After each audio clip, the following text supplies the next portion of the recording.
Bien, damos gracias a nuestros hermanos que nos han guiado en nuestra alabanza a nuestro Señor. Y nada nos detiene de continuar con nuestro estudio continuo de la palabra de Dios, verso a verso. Estamos en la segunda carta a los Corintios y hoy vamos a comenzar un tema muy importante. Lo vamos a comenzar, vamos a dar una introducción esta semana. La próxima semana vamos a interrumpir para predicar algo propicio para el nuevo año. Y luego vamos a seguir retomando este tema. Pero hoy vamos a comenzar el tema de la gloria del nuevo pacto. La gloria del nuevo pacto. Se encuentra aquí en la segunda carta a los Corintios, capítulo 3. Y lo vamos a leer. Y sería bueno que usted ponga atención a lo que vamos leyendo para entender un poco. Es importante que entendamos todo esto, ¿sí?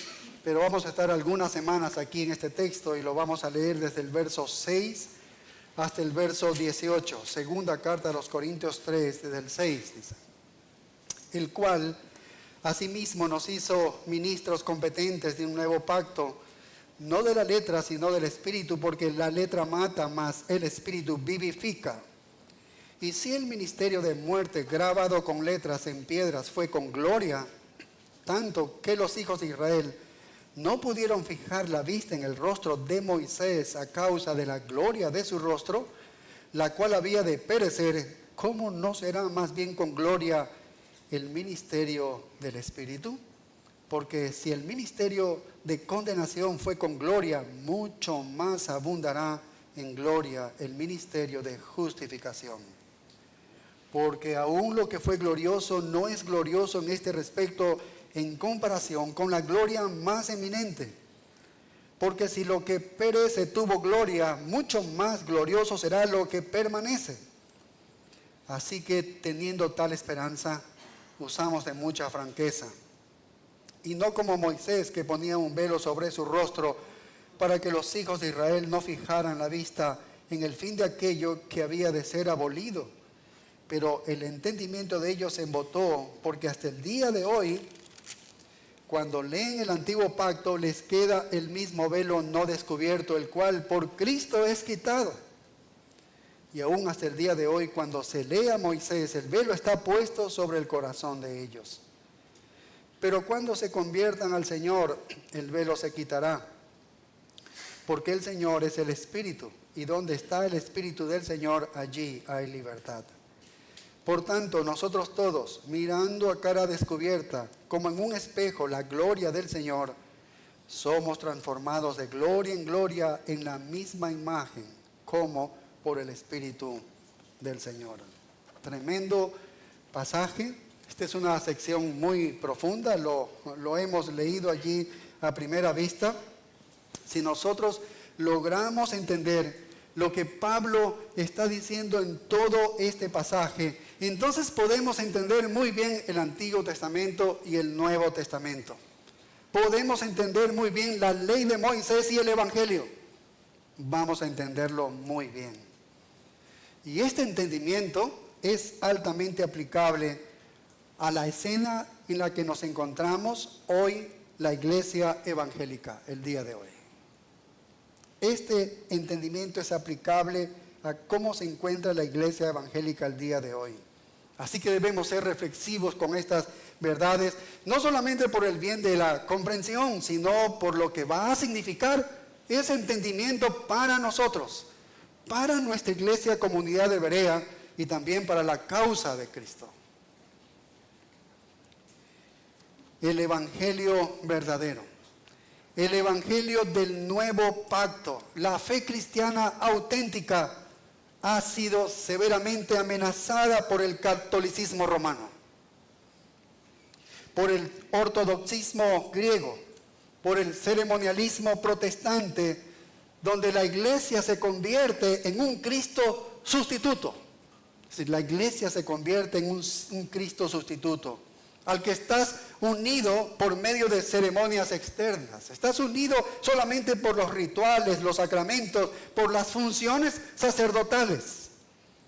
La iglesia se convierte en un Cristo sustituto desplazando al verdadero Cristo, y las personas entonces tienen una conexión con la iglesia a través de medios mecánicos, en lugar de una conexión con Dios, con el Dios vivo a través de Cristo.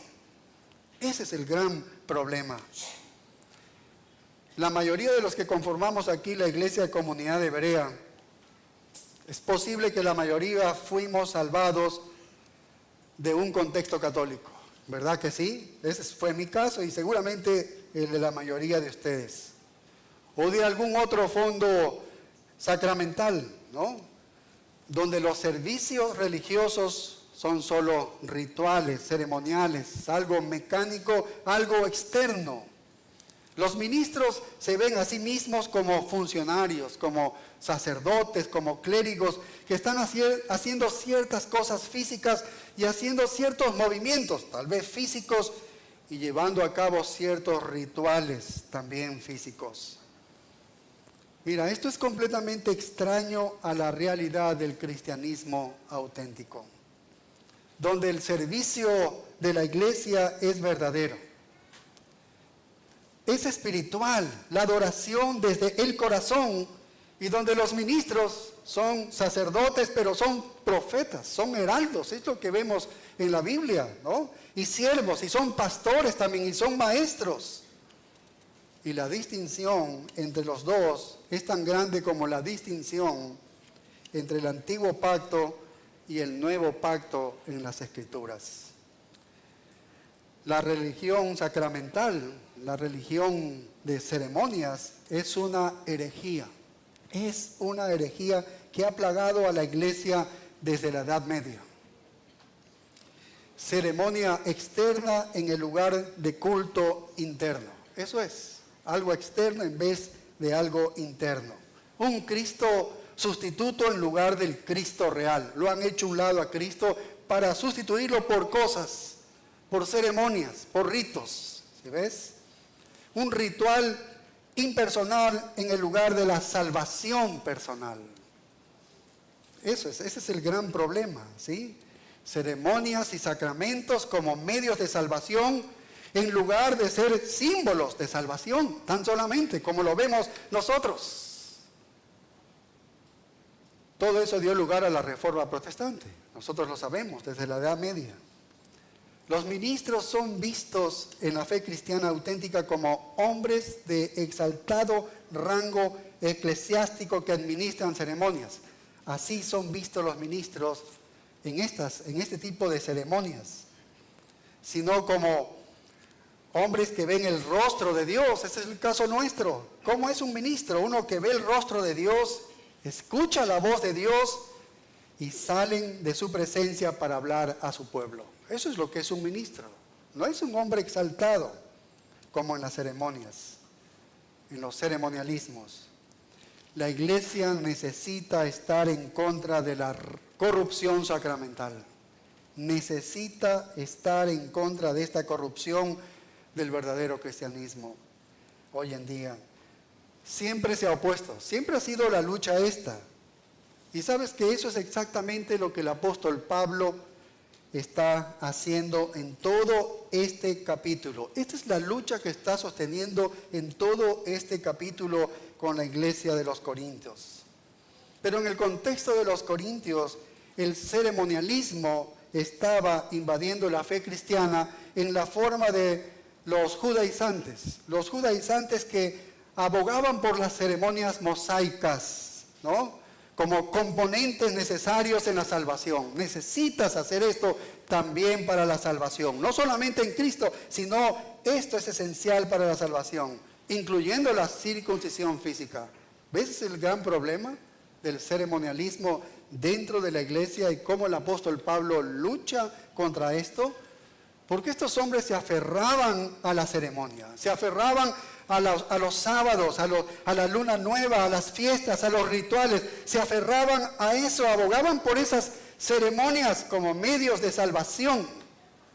Este es el gran problema, como medios de salvación. Y a eso es precisamente lo que nos enfrentamos el día de hoy, y es muy amenazante para la pureza de la iglesia. Más de una vez Han hecho tal vez documentos de parte de eruditos católicos romanos y líderes evangélicos conocidos. Al menos son conocidos, se sabe el nombre de ellos. Usted puede ir a internet y puede ver cuántas veces se han unido para hacer documentos, declaraciones. ¿Declaraciones de qué tipo? De hacer una cooperación, de que haya una armonía, una alianza entre el cristianismo evangélico y el catolicismo romano. Uno de esos documentos que se hizo decía así: debemos reconocer los evangélicos, decían, debemos reconocer los evangélicos que los católicos romanos son nuestros hermanos y nuestras hermanas en Cristo. ¿Ves lo que están diciendo ellos? En pro de esta unión, en pro de esta alianza. La verdad, nosotros como cristianos evangélicos nos encantaría, pero ya vamos, ¿por qué no lo podemos llamar a ellos hermanos o hermanas en Cristo? Otro enunciado va más allá y dice: necesitamos confesar nuestro pecado de intentar convertirlos, es decir, a los católicos, reconociendo que eso es pecado. ¿Te imaginas? Cuando el católico necesita el verdadero evangelio, el evangelio de salvación por la gracia, están diciendo el enunciado que es pecado que tú hayas pensado predicarle para convertirlo a él. Si es ya tu hermano, es terrible, es terrible. Incluso dice lo siguiente también: tenemos algunos desacuerdos, pero no podemos dejar que esos desacuerdos nos separen porque somos uno en Cristo. ¿Qué desacuerdos? ¿Qué desacuerdos? Los católicos ven el bautismo como un medio de salvación. ¿Entiendes eso? El catolicismo romano ve el bautismo como un medio de salvación. Los evangélicos vemos el bautismo como un símbolo de la salvación. No es un símbolo nada más. Y lo hacemos así porque lo ha dejado el Señor que lo hagamos. Nos hundimos en el agua, la muerte de Cristo, salimos del agua, representa la nueva vida en Cristo. Eso es todo. Un símbolo de la salvación, lo que Cristo ha hecho por nosotros. Pero para los católicos romanos es el medio de salvación. Es el medio de salvación. Hay una gran diferencia. Y ese documento dice que no podemos permitir que esa diferencia separe nuestra unidad en Cristo. Pero si usted ve el bautismo como un medio de salvación, simplemente no está en Cristo. Si alguien ve el bautismo como un medio de salvación, no está en Cristo, porque esa es una salvación por obras. Es algo aterrador, ¿entiendes? ¿Cómo obtiene la salvación si la salvación es solamente por Cristo? La fe en Cristo Jesús. Y algunos de los principales católicos romanos están suplicando por esta unificación porque quieren absorber a todos a este sistema. Y están abogando por esta unificación sobre la base de que el catolicismo romano es el cristianismo verdadero. ¿Por qué? ¿Sabes por qué dicen ellos que es el cristianismo verdadero? Porque abraza en su sentido espiritual el nuevo pacto y en su sentido formal el antiguo pacto. O sea, el antiguo pacto y el nuevo pacto, lo abraza los dos. Pero cuando ellos están afirmando que están abrazando a la vez el antiguo pacto y el nuevo pacto, no están reconociendo que el antiguo pacto se ha ido. El antiguo pacto ya se ha ido. Que ya no hay lugar para las ceremonias. Que ya no hay lugar para los rituales, porque han cesado. Y este es el tipo de cosas que están en el trasfondo de este texto mientras Pablo está escribiendo. Este es el trasfondo de lo que él escribe. Ahora, solamente para ponernos allí en el cuadro, en esta segunda carta a los Corintios, hemos visto que esta es la carta más personal que Pablo haya escrito de todas sus cartas. Y vemos que él trata de ser muy transparente. Yo creo que no trata, es transparente en verdad.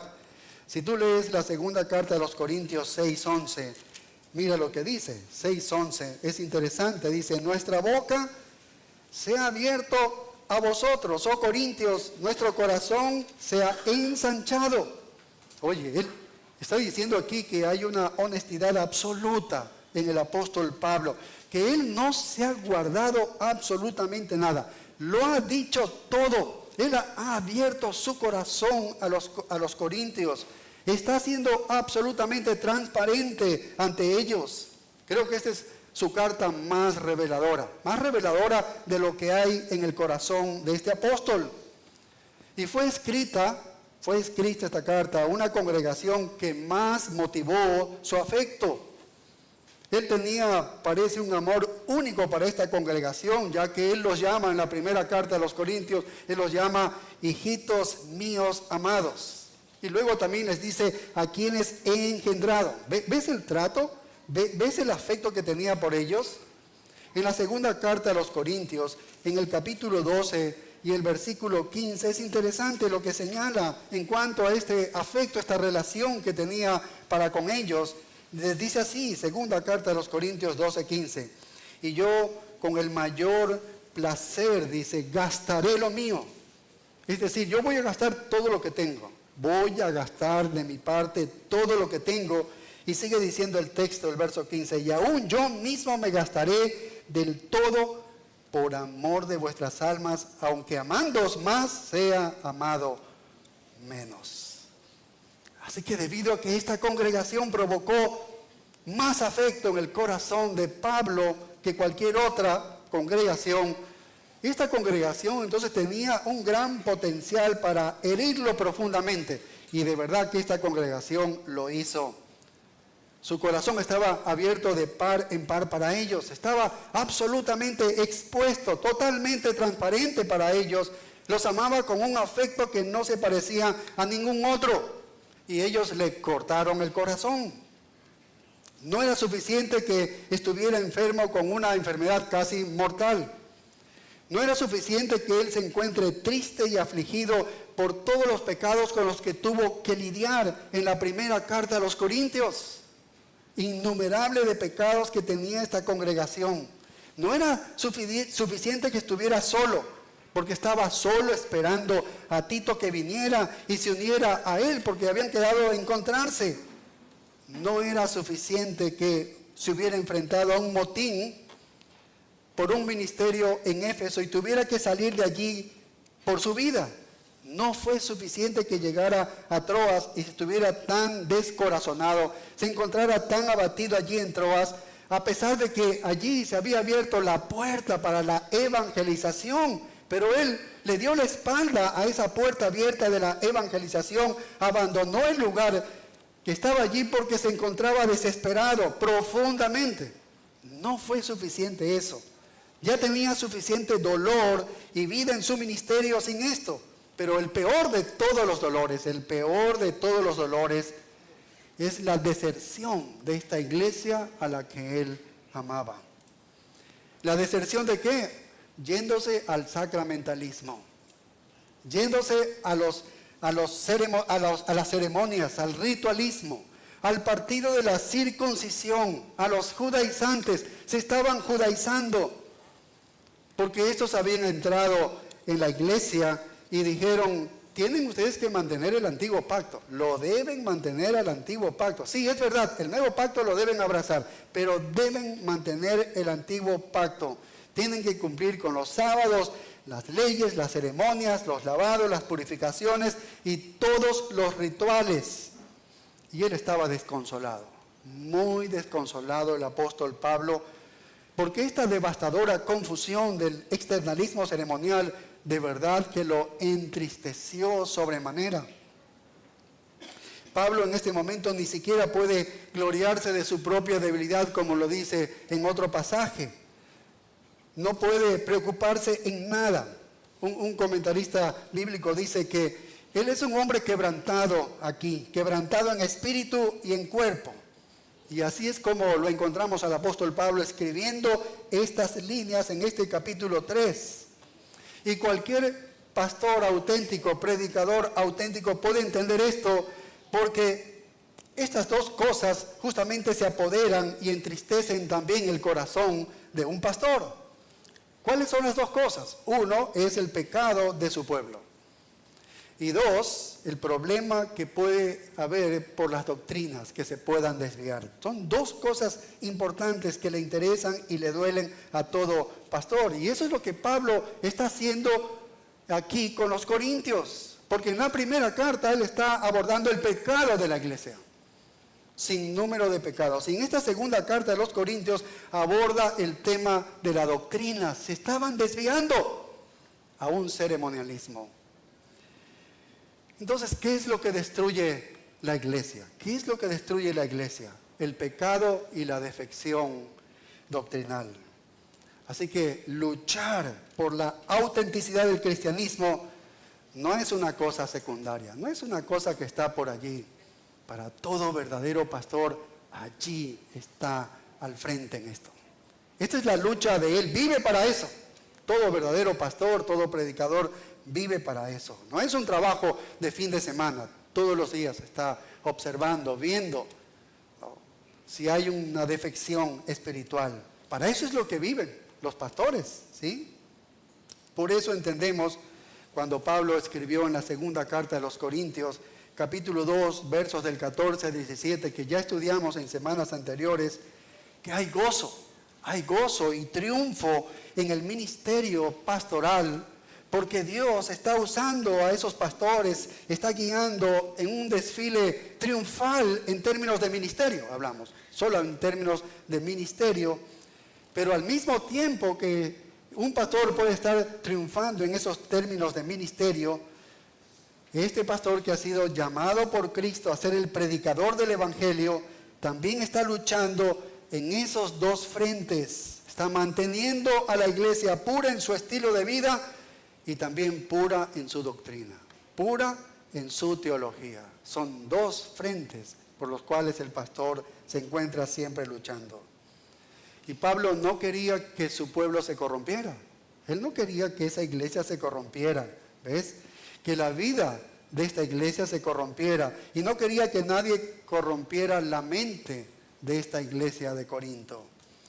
Y una cosa que él dice acerca de un ministro competente, recuerdan que lo estudiamos la última vez que estudiamos el texto, el ministro competente, dijo el apóstol Pablo, es un siervo, es un pastor competente. Y vamos al texto, que eso es lo que vamos a revisar el día de hoy. Segunda carta a los Corintios 3 y el verso 6.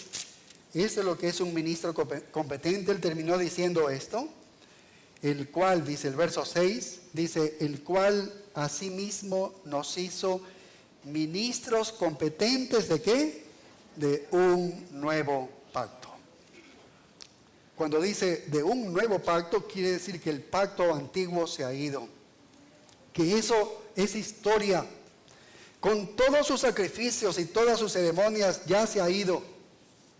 Que el judaísmo tenía sacrificio tras sacrificio, tras sacrificio, tras sacrificio. Así funcionaba en el judaísmo. Y lo mismo ocurre hoy en día en la Iglesia Católica Romana. Misa tras misa, tras misa, tras misa, tras misa. Y tú sabes lo que significa una misa en el catolicismo romano. ¿Sabes lo que significa una misa en el catolicismo romano? El sacrificio de Cristo cada vez que se celebra la misa, porque ahí celebran que Cristo muere en cuerpo y sangre allí. Misa tras misa, el sacrificio de Cristo. Es un paralelo a la judaización que había en la iglesia en el Nuevo Testamento, del cual Pablo estaba lidiando con los corintios. Lo mismo que sucede el día de hoy con el catolicismo romano.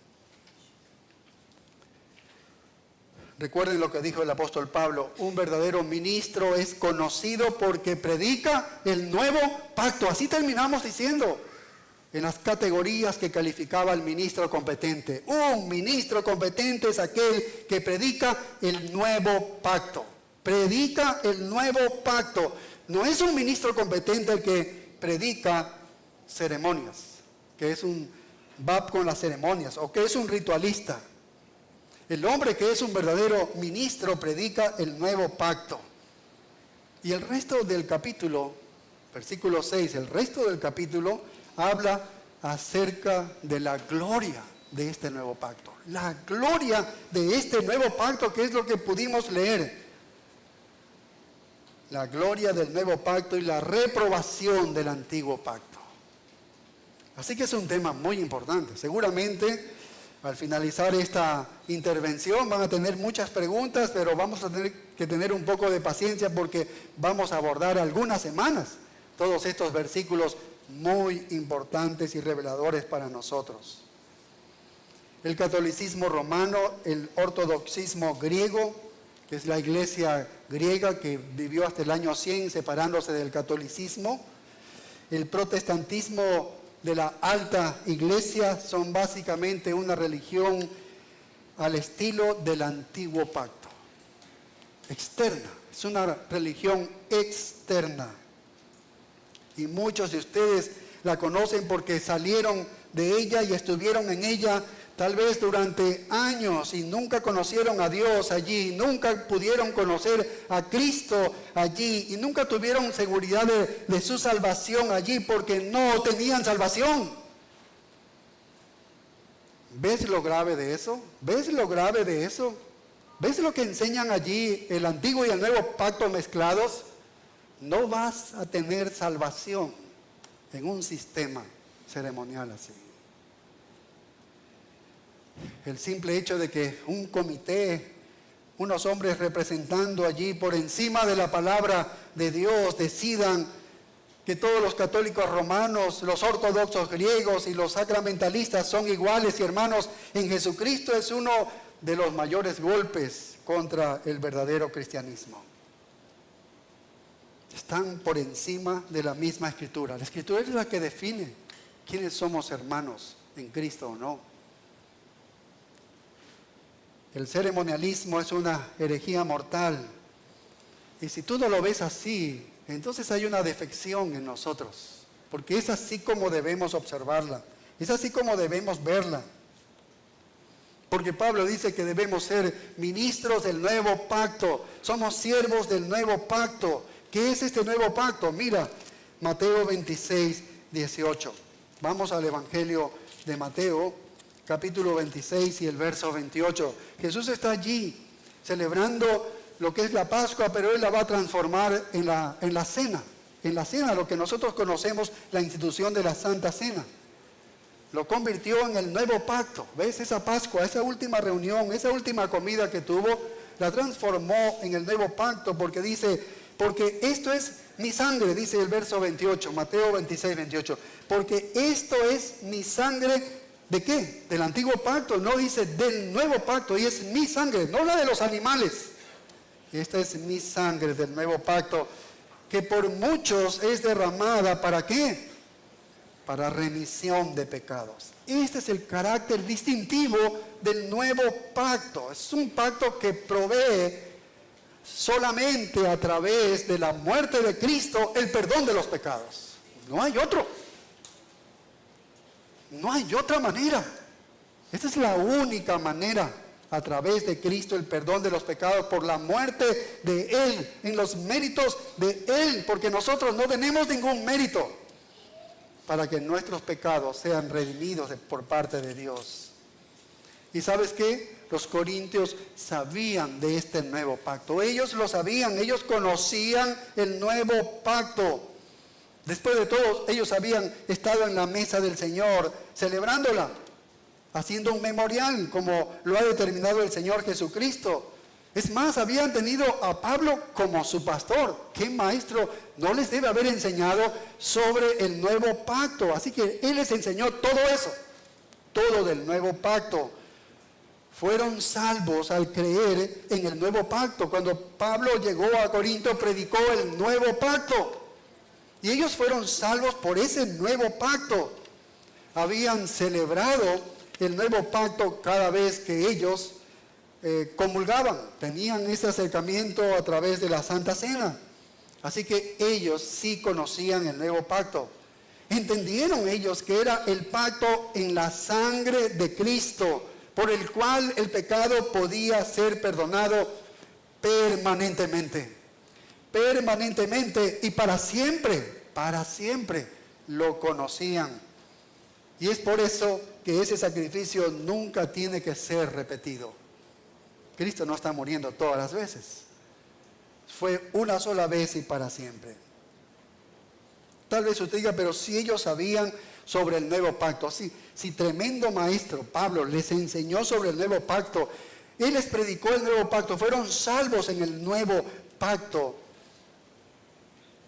¿cómo es que ellos pudieron echarse atrás y regresarse al pacto de los judíos, al pacto antiguo?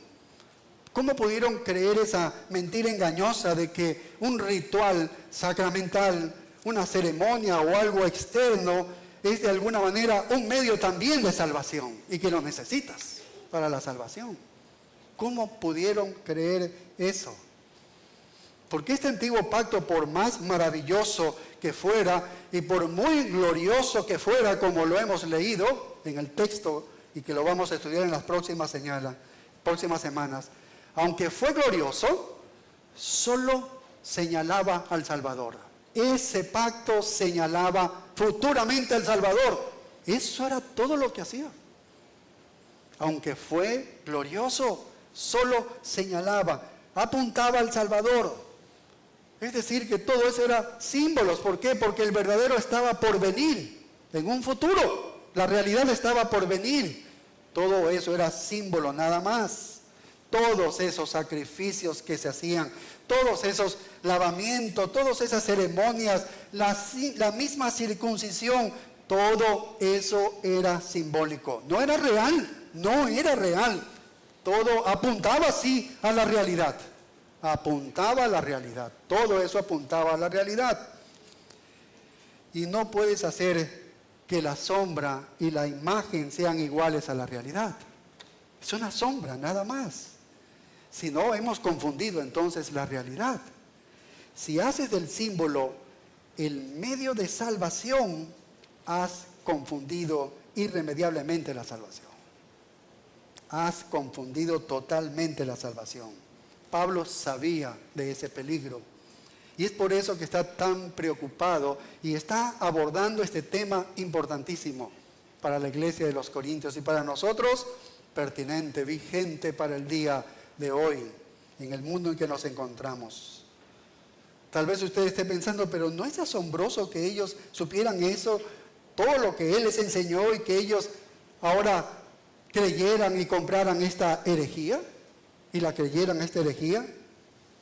Es como que algo increíble, una iglesia que está bien dotada, que está bien preparada, que estuvo bien pastoreada por Pablo. Uno pensaría que ellos saben más que eso, deben saber muchísimo más. Ahora, mira, vamos a lo que nos dice este nuevo pacto en el autor de la carta a los Hebreos. Vamos a Hebreos capítulo 8 y el versículo 6. Y lo que tiene que decirnos sobre este nuevo pacto, ¿qué es lo que nosotros debemos saber? Bien, Hebreos 8, 6. Dice, pero ahora tanto mejor ministerio es el suyo, está hablando de Cristo, Cristo lo ha hecho, dice, cuanto es mediador de un mejor pacto. O sea, Cristo es el mediador de un mejor pacto, dice, establecido sobre mejores promesas. Entonces dice que el nuevo pacto es que es un pacto mejor, es un mejor pacto.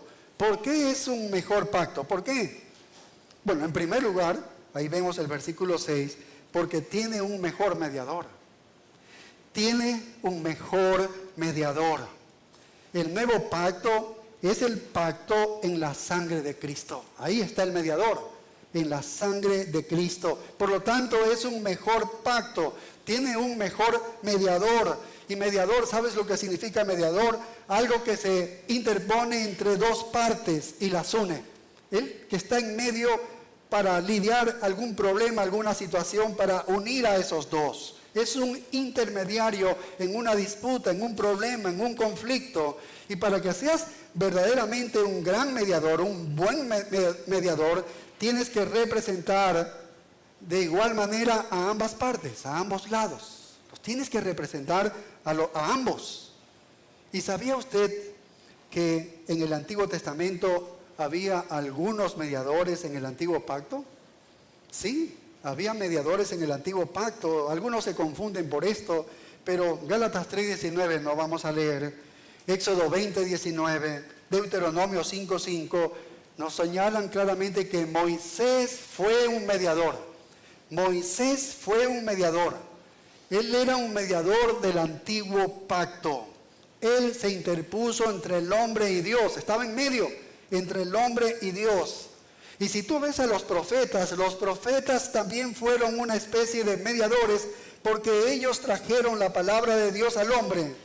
Y los sacerdotes fueron mediadores porque trajeron la necesidad del hombre a Dios. La hicieron conocer. Mira lo que necesitan ellos. Y ahí estaba el mediador, que era el sacerdote.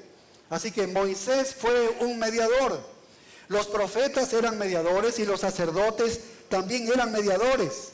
Pero mira, aunque ellos eran mediadores, tenían un gran problema. No representaban por igual a ambas partes. No podían representar por igual a ambas partes. Porque Moisés era un hombre, podía representar el lado del hombre, pero no era Dios. ¿Entiendes? ¿Ves el problema de ellos? ¿Ves que quedan cortos estos mediadores? Los profetas también eran hombres, pero no eran Dios. Y los sacerdotes también eran hombres, pero no eran Dios.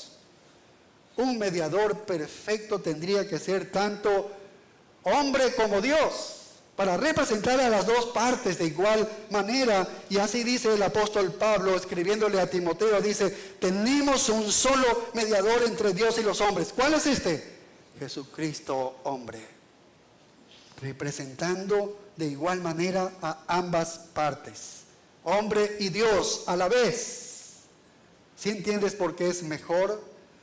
Ellos eran mediadores en la sombra, tratando de imaginar cómo sería el verdadero mediador. Solamente no eran falsos mediadores, eran verdaderos mediadores. En el judaísmo habían estos mediadores, sí, en el judaísmo lo habían, eran reales.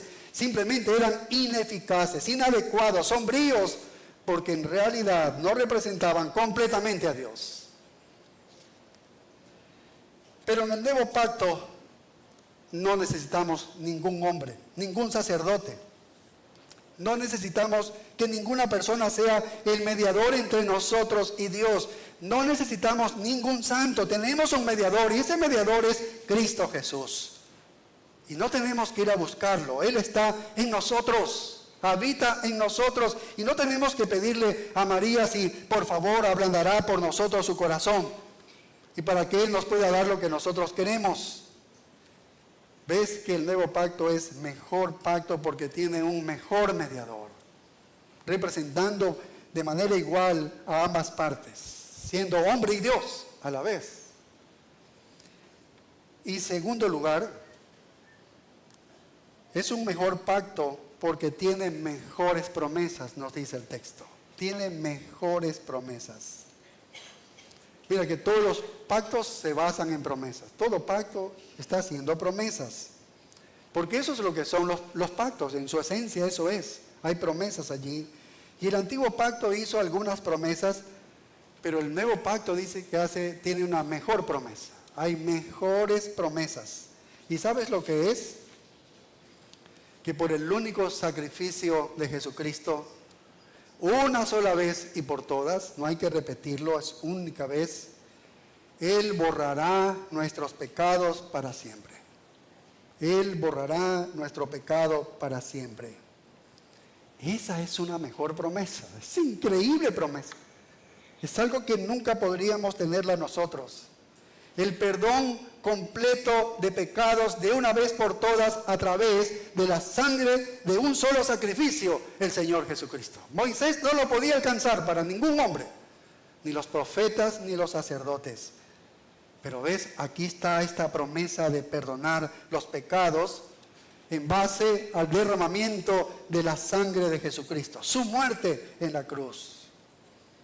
El punto es que todo lo que necesitas está en el nuevo pacto. Necesitas algo, todo lo que necesitas está en el nuevo pacto.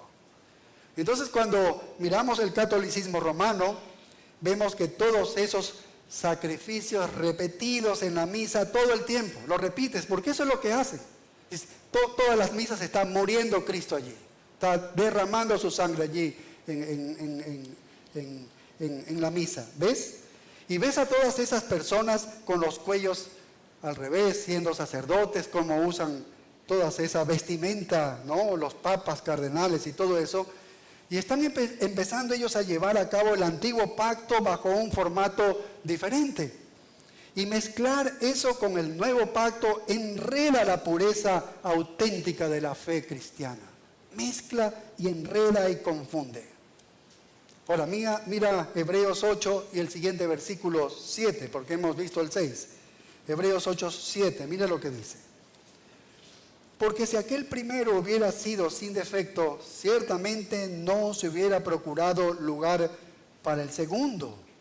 Si el primer pacto podría haberlo logrado todo, no habría opción para un segundo pacto. ¿Ves?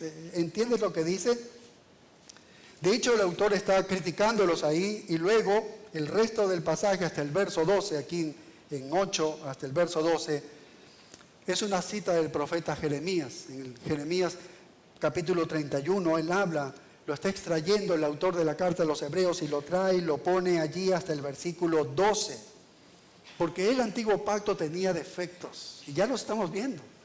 El antiguo pacto tenía defectos, tenía algunas faltas reales, por lo que tenía que haber un nuevo pacto, era necesario un nuevo pacto. Y aquí el autor de la carta a los Hebreos nos muestra 7 factores descriptivos que muestran el carácter del nuevo pacto. Mira, aquí están 7 factores que describen aquí y nos muestran el carácter del nuevo pacto. Primero, aquí está el verso 8.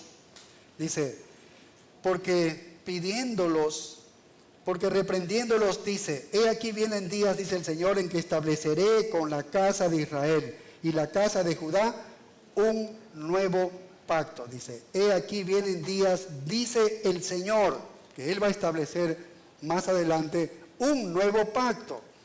Entonces, ¿en qué consiste esta primera característica, este primer factor descriptivo del nuevo pacto?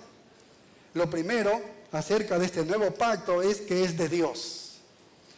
Es de Dios. ¿Ves? Es autoría divina. Dice, estableceré, está hablando Dios, estableceré un nuevo pacto. Eso es lo que dice. Se basa en la soberanía de Dios este nuevo pacto. Ese es su propósito, ese es su plan. Y eso ha sido desde antes de la fundación del mundo. Entonces, es de Dios. Este pacto es de Dios. En segundo, dice que este pacto es diferente. Mire el verso 9. Verso 9. Dice, no como el pacto que hice con sus padres el día que los tomé de la mano para sacarlos de la tierra de Egipto. No va a ser así, como este pacto anterior, que los tomé de la mano de la tierra de Egipto. No, este pacto es diferente. No va a ser así. Está hablando de que es un pacto diferente. No es que es una mejoría del pacto anterior, no, es un nuevo pacto, pero diferente al anterior. Su naturaleza básica es que es un pacto diferente, un nuevo pacto, en el sentido de que es diferente este pacto. Tercera, mire lo que señala aquí el texto en el verso 8 y el verso 10.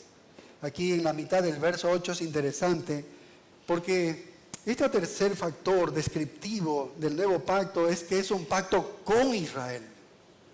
No es un pacto con los gentiles.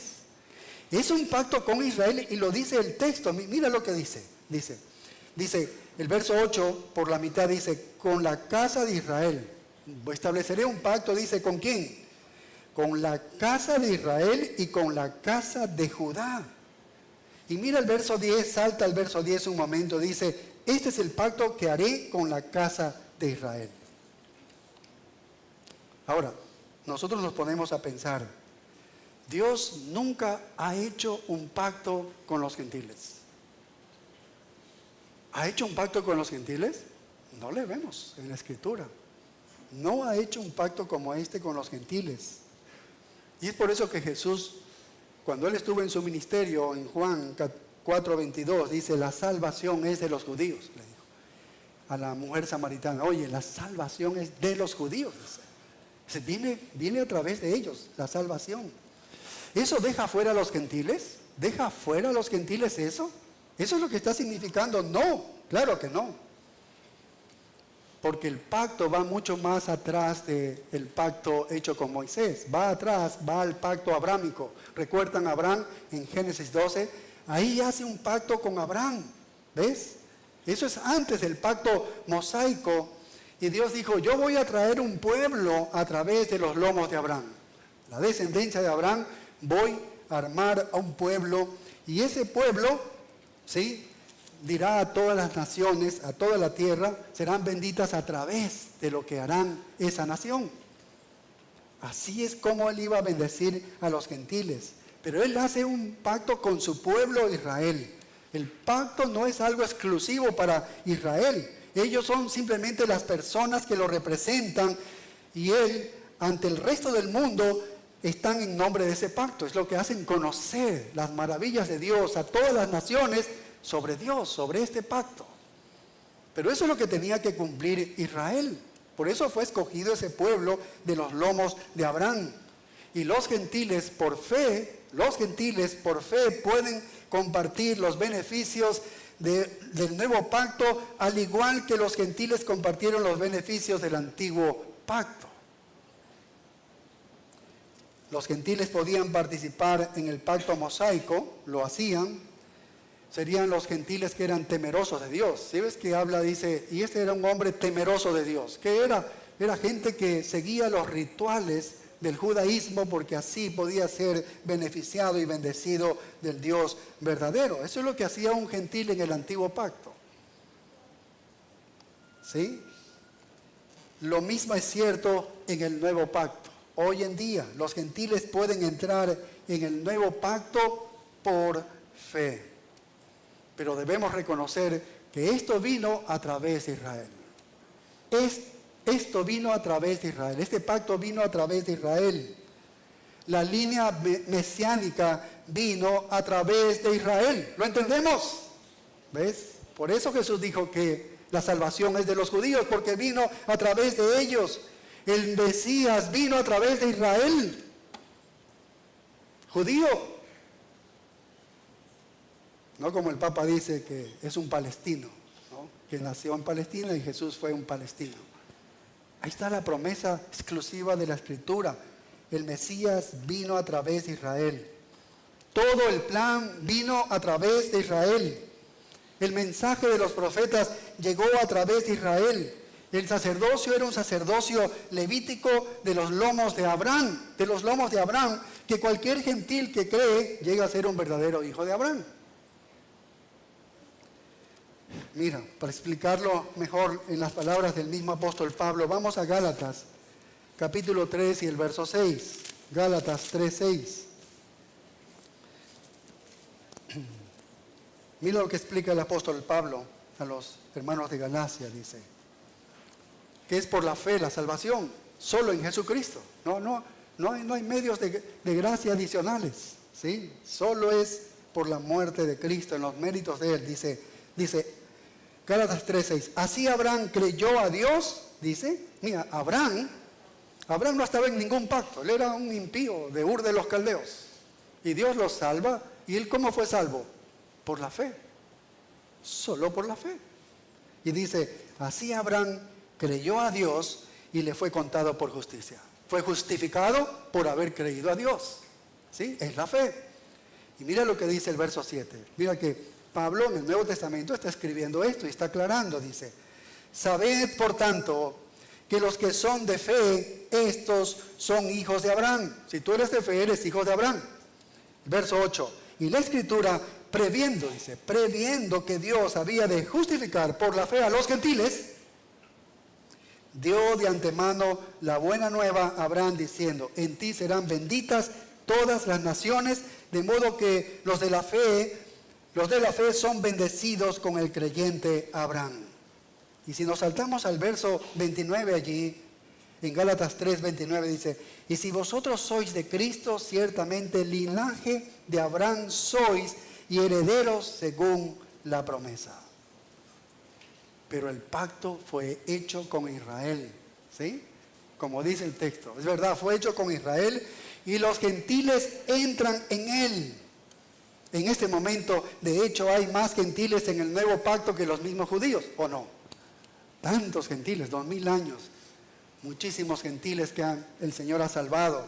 Hay muchos más que los judíos. ¿Por qué? Porque los judíos han rechazado. Pero el apóstol Pablo en la carta a los romanos nos dice que un día va a venir Israel, todo será salvo. Todo Israel será salvo. Así que el nuevo pacto está diseñado por Dios. Él lo diseñó, es diferente al antiguo y está hecho con Israel. Es uno nuevo. Y eso significa que el anterior se deja a un lado. Ahora mira el cuarto factor, ¿no?, que nos habla de esta característica de este nuevo pacto. Dice el verso 9, no es un pacto legalista como lo fue el anterior. Mire el verso 9. No como el pacto que hice con sus padres el día que los tomé de la mano para sacarlos de la tierra de Egipto, porque ellos no permanecieron en mi pacto, y yo me desentendí de ellos, dice el Señor. En el nuevo pacto, ¿sabes lo que Él hace? No se desentiende, Él sigue limpiándonos de todo pecado.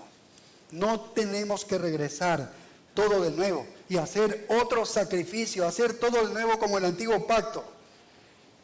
¿Ves? Entonces no es legalista, no es algo legalista. Mira el quinto factor en el versículo 10.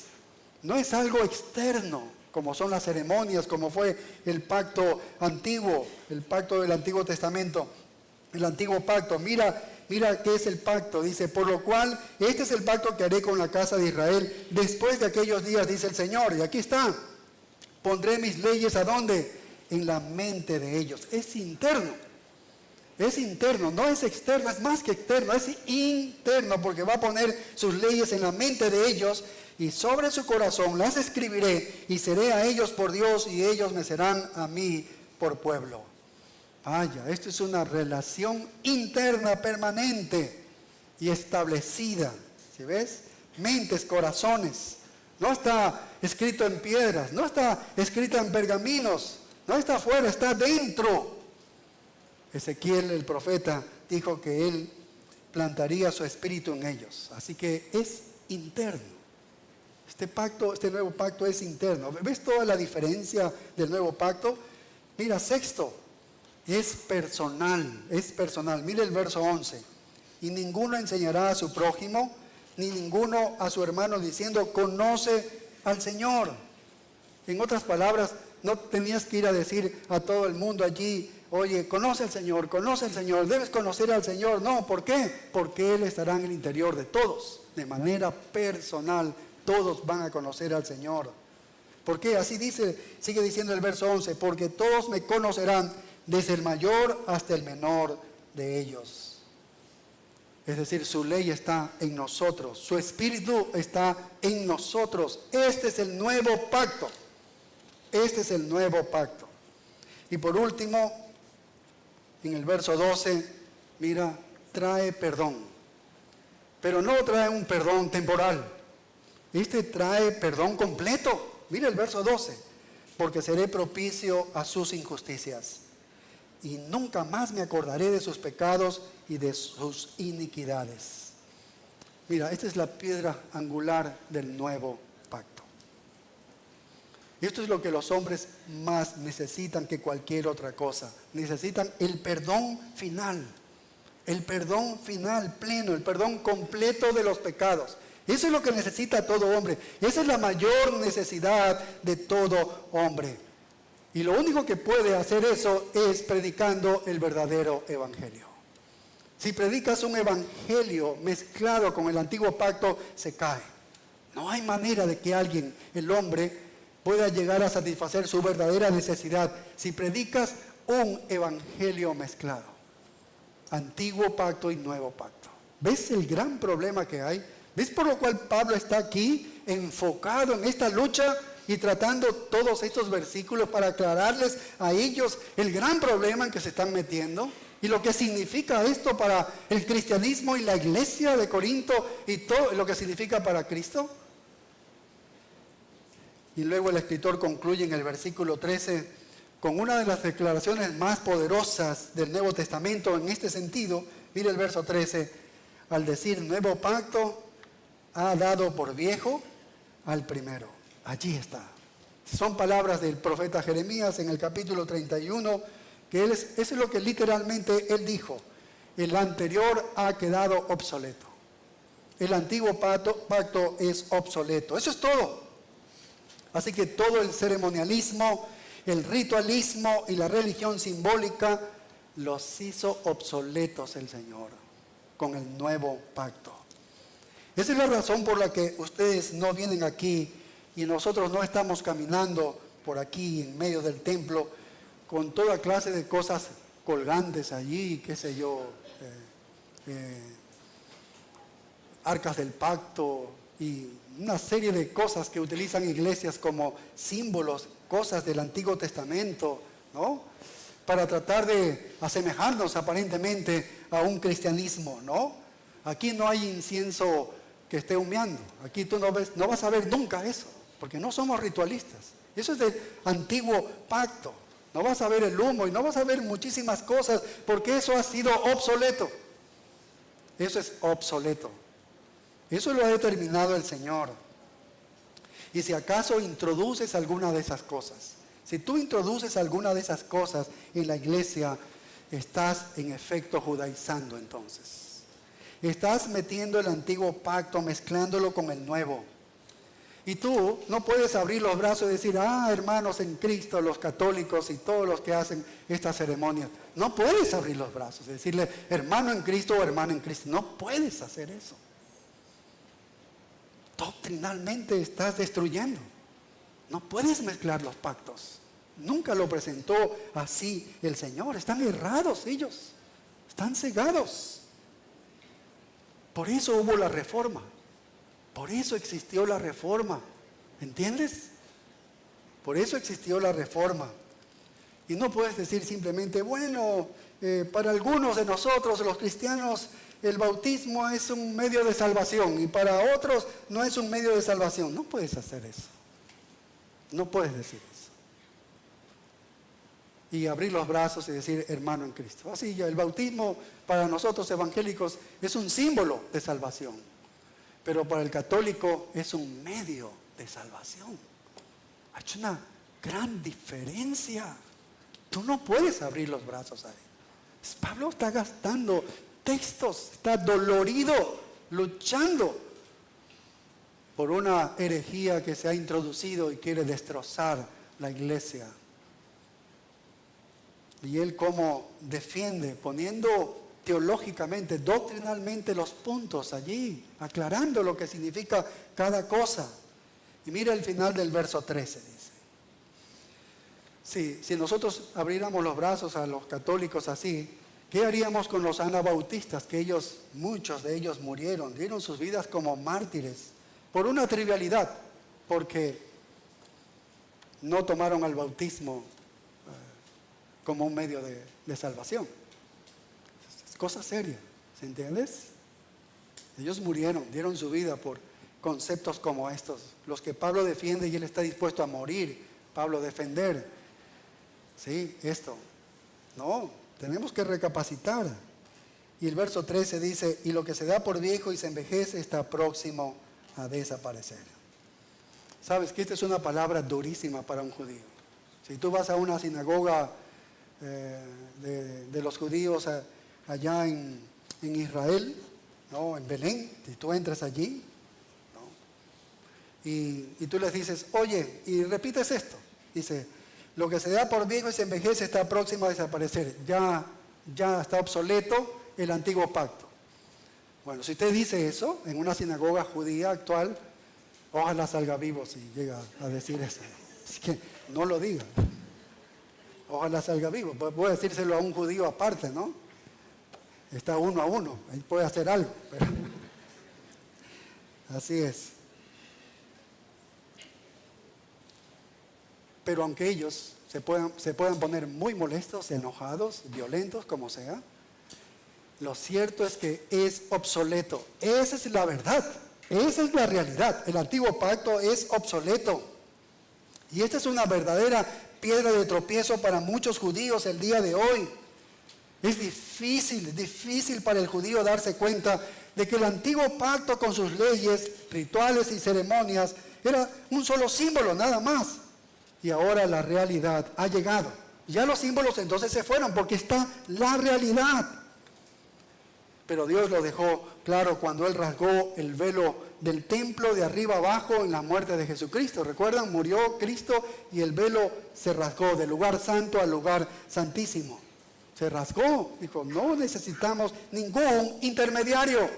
El antiguo pacto ha quedado abolido. Ahora está el nuevo pacto. Y sabe usted que después de 5 años casi o un poco menos de que se escribió la carta a los hebreos, después de unos 5 años, ya por el año 70, ustedes saben, Jerusalén ya no existía. Ya no existía Jerusalén, ya no existía templo alguno para celebrar ningún sacrificio para los judíos. Se había ido, todo se ha ido, se ha terminado. La devastación de Israel, ¿no? Del templo y todo eso en manos del emperador de Tito, era en ese tiempo comandante en jefe del ejército romano. Todo el sistema de sacrificio desapareció y todo eso se ha ido. Hoy quieren construir el templo para justamente retomar eso porque siguen errados, siguen equivocados, pero no lo han podido hacer todavía. Nosotros sabemos la historia. Todo se ha ido hasta el día de hoy. ¿Y por qué? ¿Por qué? No es necesario que exista. No es necesario que exista. Y habiendo inventado una nueva forma de ella, en este sacramentalismo que se llama a sí mismo cristianismo, es resucitar lo que está muerto. Traer el antiguo pacto es resucitar algo que está muerto y obsoleto. Y eso confunde, enreda la simplicidad de la auténtica verdad cristiana. El antiguo pacto fue totalmente reemplazado por el nuevo. Ahora, mire Hebreos capítulo 9 y el verso 11. Mire Hebreos 9:11. Mire lo que dice. Hebreos 9:11. Pero estando ya presente Cristo, sumo sacerdote de los bienes venideros, este es el nuevo pacto. Cristo está presente como sacerdote de los bienes venideros. Este es el nuevo pacto. Dice, por el más amplio y perfecto tabernáculo. Es un pacto con un mejor sumo sacerdote, con mejores promesas y un tabernáculo mejor todavía, dice. ¿Qué más? Dice, no hecho de manos, ¿ves? No hecho de manos el tabernáculo, es decir, que no es de esta creación. Ahora, fíjese, todo esto es Cristo que ha hecho en el verso 12. Y no por sangre de machos cabríos ni becerros, sino por su propia sangre entró, ¿cuántas veces? Una vez y para siempre en el lugar santísimo. ¿Cuántas veces tuvieron que entrar los sacerdotes al lugar santo y el sumo sacerdote al lugar santísimo? Una vez al año al lugar santísimo y innumerables de veces al lugar santo. ¿Cuántas veces? Muchísimas, todo el tiempo. Y en el lugar santísimo apenas una vez al año lo hacían. Pero Jesús entró una vez y para siempre. Y para siempre. ¿Y obtuvo una redención temporal? ¿Obtuvo con eso una redención temporal? No. Mira lo que sigue diciendo el verso 12. Habiendo obtenido eterna redención. Y mira el verso 13. Porque si la sangre de los toros y de los machos cabríos y las cenizas de la becerra rociadas a los inmundos santifican para la purificación de la carne, es del cuerpo, cuánto más la sangre de Cristo, el cual mediante el Espíritu Eterno se ofreció a sí mismo sin mancha a Dios, limpiará, y esto ya es interno, no hacia el cuerpo, dice, vuestras conciencias de obras muertas para que sirváis al Dios vivo. Y el verso 15, mira, así que por eso es mediador de un, ¿qué? Un nuevo pacto, para que interviniendo muerte para la remisión de las transgresiones, y esto es interesante, mira, dice que interviniendo muerte para la remisión de las transgresiones que había bajo el primer pacto, el antiguo pacto, porque había pecado en el antiguo pacto, pero está diciendo que este nuevo pacto le va a justificar a los pecadores en el antiguo pacto, porque apenas el antiguo pacto purificaba cada vez que tú pecabas y tenías que acercarte al animal, ¿no? Tenía que morir por ti. Pero mira cómo apuntaba el nuevo pacto. Mira quién les justificaba en el antiguo pacto. Mira quién les justificaba. Dice, los llamados reciban la promesa de la herencia eterna. Los que estaban en transgresión bajo el primer pacto, ellos iban a recibir la herencia eterna. Es decir, que la muerte de Cristo lavó los pecados del pueblo del primer pacto. ¿Entiendes? Porque es el nuevo pacto. Por eso es que no lo tienes que traer. No había nada en ese pacto que pudiera hacer eso. En el antiguo no podía hacer eso. El nuevo pacto retrocede en la historia e incluso salva a las personas del antiguo pacto. Y usted dice, pero ¿cómo podría hacer eso? Porque ellos estaban mirando el antiguo pacto correctamente. El verdadero Hijo de Dios en el Antiguo Testamento lo estaba mirando correctamente. Lo veían todo eso de los animales, que matarlos y todo eso, lo veían como un símbolo del mediador que iba a venir. Yo sé que estoy haciendo un rito, esto es un símbolo nada más, porque va a venir uno que es la realidad. Y recuerda usted cuando dice que Moisés miró hacia adelante y vio a Cristo. Eso es lo que hacía todo pecador en el antiguo pacto. Miraba hacia adelante y veía a Cristo. ¿Y cómo lo vieron como lo que era? Todos los ritos, todos lo veían como un símbolo nada más. Pero los judíos de la época de Jesús,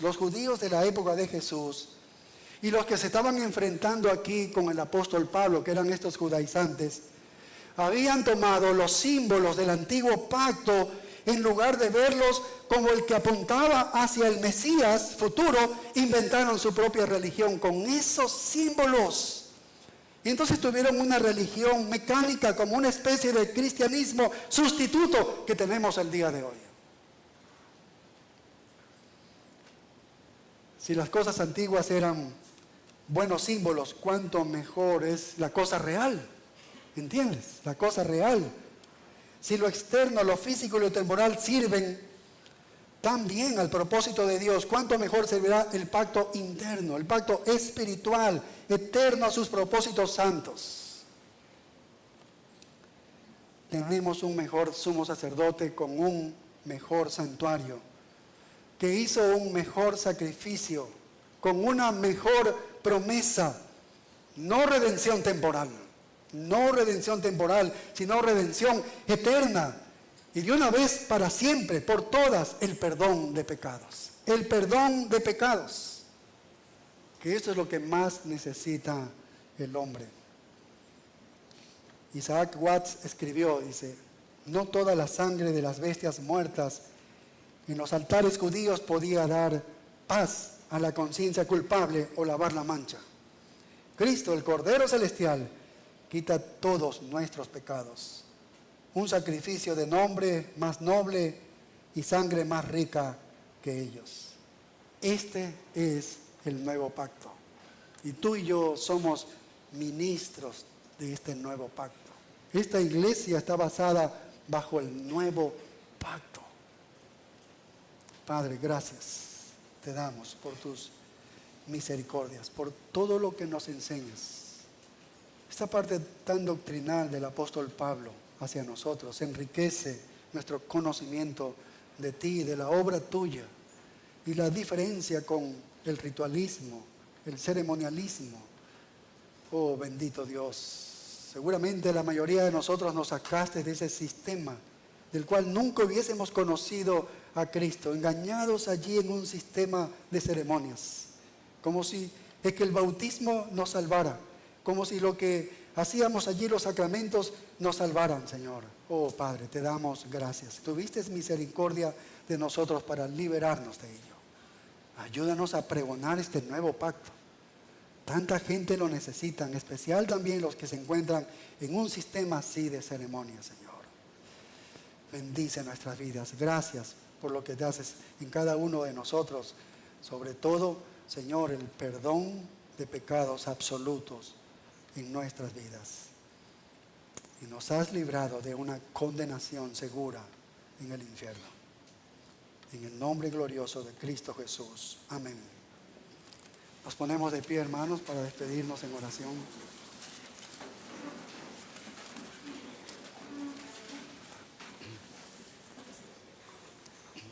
Gracias, Padre, por este tiempo bueno que hemos estado en tu presencia, Señor, alabándote, orando, Señor, escuchando tu palabra y siendo edificados. Y tu Espíritu Santo mueva nuestros corazones, nos dé mucho mayor entendimiento y comprensión, Señor, de este nuevo pacto y ser parte de este nuevo pacto en todos los sentidos, Señor, celosos de esta doctrina, Señor, de este nuevo pacto.